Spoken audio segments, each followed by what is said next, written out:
पहला फेज का चुनाव आपके यहाँ हो चुका है, 5 सीट पे चुनाव हो चुका है।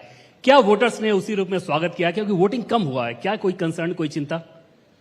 बिल्कुल देवेंद्र जी, ये आप आज चुनाव मंच पर ये सवाल पूछ रहे हैं। मैं तो पिछले 5 दिनों से लगातार इस सवाल का जवाब दे रहा हूं। अब तो बात बंद हो गई है कि शुरू में लोगों को लग रहा था कि ये जो मतदान कम हुआ है ये कहीं नेगेटिव होगा, लेकिन जब हमने इसका विश्लेषण किया तो भारतीय जनता पार्टी को और मोदी जी को प्रधानमंत्री बनाने के लिए जो लोग वोट करने वाले थे उन सब ने वोट किया है।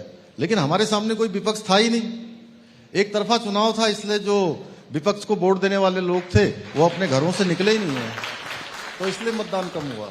और सवाल ये इस लिहाज से पूछा जा रहा है बहुत ज्यादा कि आखिर ऐसा क्या हुआ कि मोदी की गारंटी उस संकल्प पत्र से चलकर आप लोग मंगलसूत्र तक पहुंच गए? क्या कहीं कोई चिंता का ये नतीजा है कि अब ध्रुवीकरण वाली बात करनी पड़ेगी? नहीं, देखिए, देश का ये लोकतंत्र का महापर्व हो रहा है और देश की सरकार चुनी जानी है, तो देश के लोगों को जो प्रधानमंत्री मनमोहन सिंह जी ने जो वक्तव्य दिया था उसकी जानकारी होनी चाहिए, और कांग्रेस पार्टी ने जो घोषणा पत्र जारी किया है उसकी भी जानकारी होनी चाहिए। प्रेजेंट, पास्ट और फ्यूचर उस पार्टी का जरूर पता होना चाहिए जिसने देश के अंदर 60 वर्षों तक शासन किया है और 60 वर्षों में केवल और केवल एक वर्ग विशेष की चिंता की है, केवल वोट बैंक की राजनीति की है।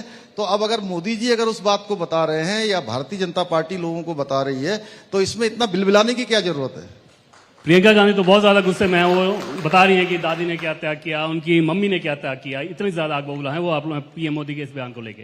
देखिए, बात हो रही है तुष्टीकरण की, बात हो रही है भ्रष्टाचार की, बात हो रही है देश की। तो प्रियंका जी से, प्रियंका दीदी से मैं आपके चुनाव मंच से ही आप सबके माध्यम से बात जरूर पहुंचाना चाहता हूं कि उनकी मम्मी की, उनकी दादी की, उनकी बात नहीं हो रही है।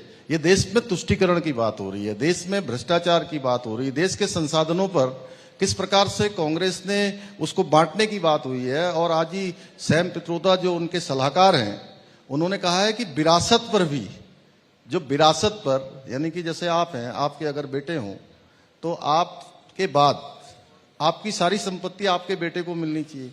अब वो कहते हैं कि उनके सलाहकार राहुल गांधी और कांग्रेस के जो सलाहकार है वो कहते हैं कि वो उनका 45% मिलना चाहिए, 55% सरकार में चला जाना चाहिए। यानी कि आपकी गाड़ी कमाई, आपकी मेहनत की कमाई, ये वैसे ही है कि जो कोई लड़का फर्स्ट क्लास अपने क्लास में आया है, उसने अपनी पढ़ाई से, मेहनत से अपनी अच्छी पोजीशन प्राप्त की है, अच्छे नंबर लाया है, अच्छे पॉइंट लाया है, अच्छे अंक लाया है, उसके अंक उसको दे दिए जाएं जो बिल्कुल फेल साबित होता है।